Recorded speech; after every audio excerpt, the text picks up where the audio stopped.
At the end of Dispatch, we all know that there's two options, either spare Shroud or save Shroud, and whatever you choose to do at the end of the day, it was up to you truly, but in my honest opinion, there's really only one way to take care of him, and I honestly wish that there was more than one way to take care of him. You could either knock him out and let him stay there, or you could just give him a rear naked choke in the back of the room. Let's be honest, we all wish there was more than one way to destroy him and or spare him, quote unquote. So I wrote a few down here of what I thought would be good ideas. I call this one Mecha Mom. You start dating Shroud's mom after he quote unquote falls off the building, barely surviving, breaking every bone in his body, and you somehow accidentally permanently disable his voice box, so that doesn't work either. He can't speak. One day you show up, come to check on him, and you talk to his mom for a bit. She cries on your shoulder, and you take her on a date to try and get her away from the stress. You hire Vizzy as a quote unquote babysitter for Elliot. Who knows what she does while you're gone, but it doesn't really matter. We hate this guy to begin with.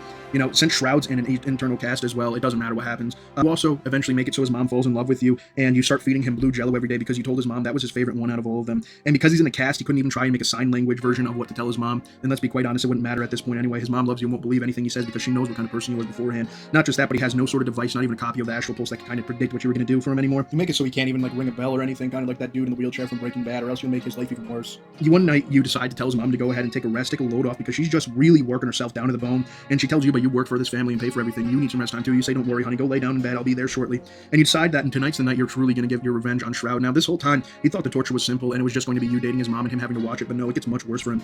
So the moment he decides it's feeding time, and you know it's feeding time, you decide to switch out the Jello, the blue Jello you've been feeding him for so long, with some beautiful Old Spice deodorant. Old Spice sponsor me, specifically Old Spice Swagger, because it's the deodorant you've been wearing for this whole time up to this point, just so he kind of gets a little whiff for him, but it still looks like Jello, so he's not going to be able to fully tell. You have him take a bite, and the moment he tries to spit it out, you tell him, listen, if you dare spit that out or think about saying anything, I'm going to make out with your mom in front of you for eternity, and I'm never leaving, and this is your only choice to do exactly what I say. This is my vengeance, and it will never end up with you being destroyed, but you will never fully mentally repair from this, and this is what you deserve, Shroud. This is what you did to me and my people for a very long time, and what you did to me from the age of when I was a kid, so, you know, eat it and weep. So, of course, he doesn't want to see you and his mom making out while playing fake cowboys to quote-unquote entertain him, while you save his mother from the fake train that was coming to hit her on the train tracks, of course, Wild West themed, so obviously, you know, you bring in a fake horse into the house and all of that. So, at this point in time, Elliot is going to finish it because he's a good little boy, and he's going to do whatever you say, and from now on, you can continue to feed him as much Old Spice deodorant as you want, and it won't matter because he can't say anything, and he won't. At this point, this man will probably never make another bad decision in his life, and probably will never come out of the childlike state his brain will permanently be within now. So you could then force him to call you Papa or Daddy on top of that, and one day you just get up and leave his mom and his family and never come back.